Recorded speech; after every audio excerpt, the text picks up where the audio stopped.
Man, I just don't get how we go from aldehyde or ketone to an alkene. I wish I had friends to study with. Guys, you've been at my place for like the past 7 hours. Isn't your roommate in LA? Like, can't we just ask him? Guys, I refuse to violate my academic integrity by cheating and asking my LA roommate, okay? I know a guy who can actually help us. Oh my graveyard.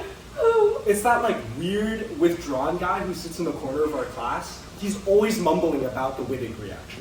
Let me email him and we can all meet up and try to solve this together. Oh, an email. My friends and I were wondering if you could help us out tomorrow with the homework. Oh my goodness! A chance of social interaction! Dear my good friend, salutations. I'm really glad you picked a guy like me. It's just that most people don't give a nice, shy guy like me a shot. It must be my height, haha. Anywho, I can meet you 3 tomorrow at 10 a.m. in class. Yeah, this guy seems strange. Let's email him back with a lighthearted but cautious confirmation. See you at 10 a.m. Be there or be square. Excuse me. Hi. Let me show you the Wittig reaction. The Wittig reaction converts an aldehyde or a ketone into an alkene. It occurs through 2 main steps. First, we have to form an ylide, and then we have to react that ylide with a ketone or an aldehyde. Here below, I've drawn the 4 main reactants that we need to use. In order to form an ylide, we need to use an alkyl bromide or an alkyl halide, phosphonium, and N-butene. First, phosphonium and the alkyl halide interact in an SN2 reaction, where phosphonium attacks the alkyl halide and the alkyl halide boots off the halogen, forming a phosphonium salt. This phosphonium salt reacts with N-butene, where N-butene deprotonates it.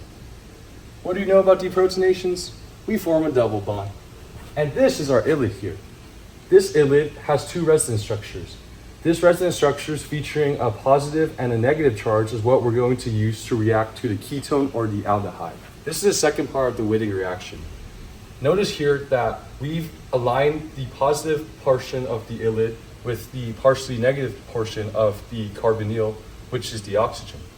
Here, the carbon ion of the ylide will attack the carbonyl carbon of the ketone or aldehyde, booting electrons up to the oxygen, allowing it to attack the positively charged portion of the ylide, forming an unstable 4-membered intermediate square.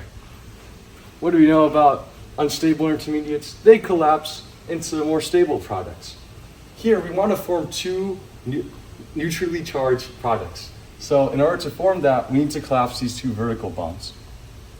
So the vertical bond on the left will collapse to form a double bond between the oxygen and phosphonium, whereas the vertical bond on the right will collapse to form a double bond between the 2 carbons, forming our desired alkene product. That makes so much more sense now. So given this question, how do you make this from an ylide? I can explain. So if you look at the structure of the retrosynthesis, you can see that there's a double bond between 2 alkyl groups.